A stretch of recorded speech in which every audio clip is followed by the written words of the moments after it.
after another horrifically brutal KO loss in typical Johnny Walker fashion, Johnny Walker is back to another one of his recessions. He's had another one of these before in that horrible 1-4 streak where he got flatlined by Corey. Not flatlined, sorry. He got beat up by Corey Anderson, decisioned by Krylov, got dropped bad by Span and had to resort to kind of illegal elbows to win that fight. Lost to Thiago Santos, who hasn't won a fight since and has been losing to pretty mid competition outside of the UFC. I don't rate Rob Wilkinson whatsoever. And he got flatlined by Jamal Hill. There we go. But the UFC liked him, and they gave him some nice matchups in Ion Cutelaba, Paul Craig, and Anthony Smith. Those were good matchups. Paul Craig isn't supposed to be the best matchup for Walker, but he was aging and he was coming off that loss to Volkan, so it was good for him anyway. But yeah, those 3 fights revived him, but then he got kneed badly by Ankalaev illegally. Still, he got hit to the head. That's not good. Got flatlined by him in a couple months, and then badly KO'd by Volkan, I think twice. He fell. He woke up from his knockout and got clubbed again. So, I would like Johnny Walker in the UFC. This caveman has been doing good things on social media, getting in touch with his African roots. He just got a baby as well. We want Johnny Walker. We got to get behind Johnny Walker. We got to give him good matchups to revive his career. So, yeah, this is where he stands so far in the division. He's lost to the top guys via KO and Ankalaev and Hill. Decision to Krylov. And he lies at number 7. He's going to swap places with Volkan when the rankings come out, because that's what makes the most sense. Because Volkan has that loss to Krylov and whatnot. And I think he should be above Khalil. And yeah, he's going to fall down to 9, be above Smith. And his options, I'll just go over him. I'll just say what he should take and what he should avoid. So here are the best options. Alonzo Menifield and Mirzakhanov are fighting August 3rd in Abu Dhabi. And I think either one of those guys are a great matchup for him. Menifield, horrible fight IQ. He struck around with Crute. He got it to a draw, sure, and then he won the rematch. But still, he can't be striking with Jimmy Crute. Lost to William Knight. Horrible loss. He has a loss to St. Preux, I think it was, as well, yeah. And just overall, he has power and stuff, and Johnny Walker's chin doesn't exist anymore. But it's a good trade-off because Johnny Walker at least has some kind of skill. I know he didn't show it in this fight, but it's better than Menifield's, in my opinion. If he can just kick around Menifield and go for a decision, maybe. As for Mirzakhanov, the dude is super small. If he clubs Alonzo as he makes a horrible fight IQ decision once again, he can capitalize and win that fight.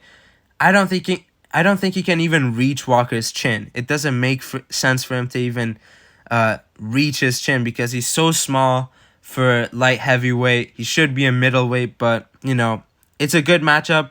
Walker can use his kicks to batter this guy around and potentially use his boxing when he needs to if Mirzakhanov's pressuring him.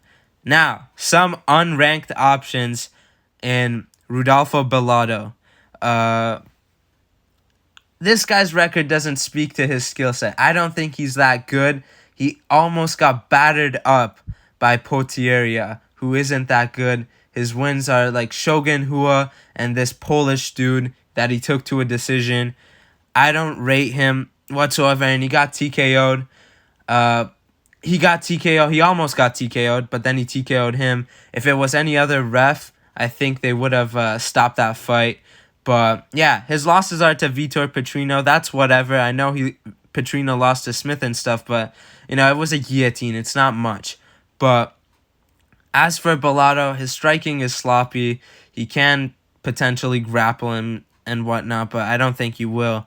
So I think if Walker wants to take on a formidable name, a respectable name to the matchmakers, and rebound, this is the name you go for. I think if Bellato gets another decent-ish win, you just chuck him to Walker uh, in like early 2025. This is if Walker also wants to take a good break. But I think if you want to give a good slugfest and a good exchange, this is the best option to give to Johnny Walker. Walker. Zhang Minyang, the guy who KO'd Brenderson Ribeiro, the guy who fought on this weekend's card against the Bahrainian dude who got decisioned in the second fight of the night. Zhang Minyang KO'd that guy, and his record is one of the, I don't know, it's one of the weirder records I've seen. This dude has a loss to Askar Mozharov, that Ukrainian McGregor guy, who had like a 19-15 record and got KO'd by Manyfield and got booted out the UFC right away. He has a loss to him. He has a legit loss to him, but he is on a very long win streak against some horrible competition, except Brenderson Ribeiro, who's okay, I guess. But you give this to Walker and you get a highlight out of Johnny Walker, because Zhang Minyang's boxing, whilst he did land a clean 1-2-3 on Ribeiro, is sloppy. His guard is, flailing around, his arms are out and stuff and whatnot. I don't know, he just doesn't have striking capabilities and stuff, and he can be KO'd himself. So I would like to see this. This is the best option. Give Walker an unranked fight. I know it doesn't make sense. The guy's 1-0 in the UFC, but if the UFC want to go to China, take Walker to China.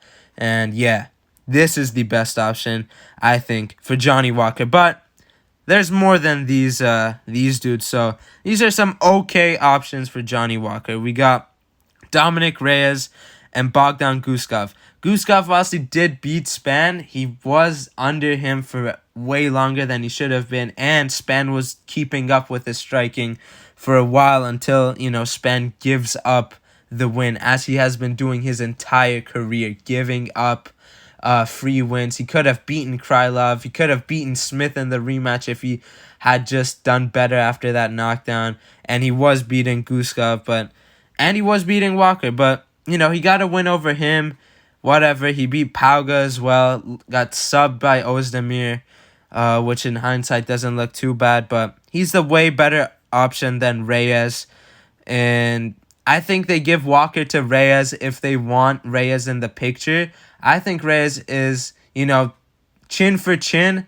Walker's way chinnier. He got KO'd by Anderson and stuff and whatnot, but Reyes did get KO'd by Span.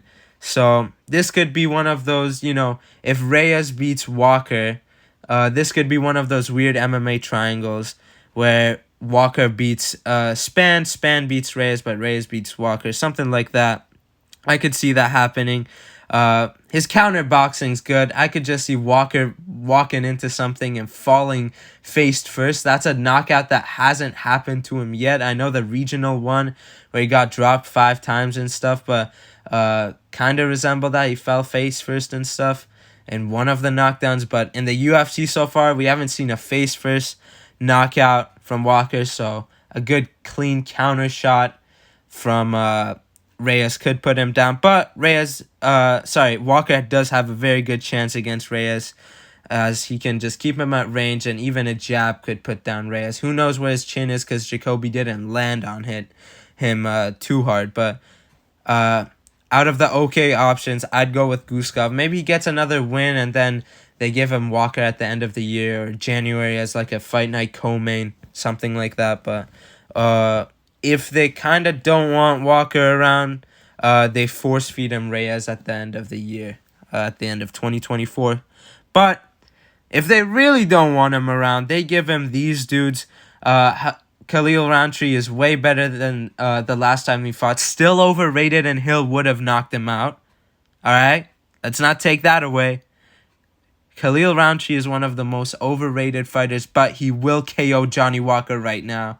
It just makes sense. This is, I don't know, it's not really, but it's kind of giving me the Gegard, Uriah Hall rivalry vibes, but not really. But, he could KO him, keep him at range and stuff, and then just catch him clean at the end of, in the middle of a third round or something. Johnny Walker wouldn't have too much success against Khalil as of right now. Maybe if he improves. Alberg, same counter-striking reasonings I had for the Reyes fight, but just double him, enhance him, and Walker gets fucking chinned horribly. And, this one, I think Reyes could sleep him cleaner, but Alberg hits him, and then he wobbles along the cage for the ref to step in, and Walker complains a bit. But, yeah. And then you have Rakic, more technical, more powerful, way bigger, and it would make sense for like both of these guys. They're 0-2. They want to keep one, rebuild the other, and whilst Rakic is ranked way, way, way higher, we've seen this type of thing where they give, this kind of ultimatum where they put two big losing streaks. Well, not big, it's two, but two losing streaks together, and one comes out, with their career revived, and the other one, falls way, way, way behind. That's what they did with Walker and Kutalaba, I think so. Yeah, and then you have the weird option, illogical, doesn't make any sense whatsoever, the Blachowicz matchup. They want to get Blachowicz back, and Walker wants something, and he just takes it immediately. This doesn't make sense. I just thought I would put in a horrible option. So, yeah, I don't think this would happen, but Zhang Minyang is the perfect option for Johnny Walker. And, yeah, sad times. This one time existed where he called out John Jones. Yeah, that was my take on Johnny Walker. Give him Zhang Minyang, and peace.